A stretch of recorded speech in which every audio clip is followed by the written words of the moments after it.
મહાદેવ દોસ્તો, કેમ છો? તો અત્યારે જોઈ શકો છો આપણે ચાલુ છે પાણી. તો દોસ્તો આપણે કરી દીધું છે માંડવીમાં પાણી ચાલુ, કારણ કે વરસાદની તો આગાહી છે. પણ વરસાદ તો હજી ક્યારે આવે એનું કંઈ નક્કી નથી. તો આપણે માંડવી થોડીક હવે કારી પડવા માંડી હતી ને તાલે તાલે માંડવી સુકાવા માંડી હતી. તો આપણે ધીમે ધીમે કરી દીધું છે માંડવીમાં પાણી ચાલુ કરી દીધું છે ને. આ તમે જોઈ શકો છો આપણી માંડવી એકદમ મસ્ત મજાની થઈ ગઈ છે અને વધી પણ ગઈ છે.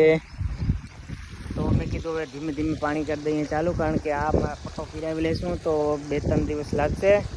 અને વરસાદની આગાહી છે, પણ હવે ક્યારે આવે અને ક્યારે ના આવે એનું કાંઈ નક્કી નથી. તો આપણે પીરાવી જઈએ તો આપણે ઉપાધિ નહીં, કારણ કે વરસાદ ના આવે તો માંડવી વધારે સુકાઈ જાય. તો પછી લાઇટનું કંઈ નક્કી ન હોય, લાઇટ હોય કે ના હોય. લાઇટ આમ તો સારામાં સારી દીએ છે, અમુક પ્રાણે લાઇટ ફોલ્ટમાં વહી જાય તો આખો દિવસ ફોલ્ટમાં હોય તો એ આપણે કાપ આવી જાય. તો એના હિસાબે મેં કીધું થોડીક હજી વાંધો નથી તો ચાલુ કરી દઈએ. તો માંડવીમાં કરી દીધું છે પાણી ચાલુ. અને બસ અત્યારે એટલું જ, અને ફરી મળીશું નવા વિડીયો સાથે. ત્યાં લગડ આવજો અને જય માતાજી.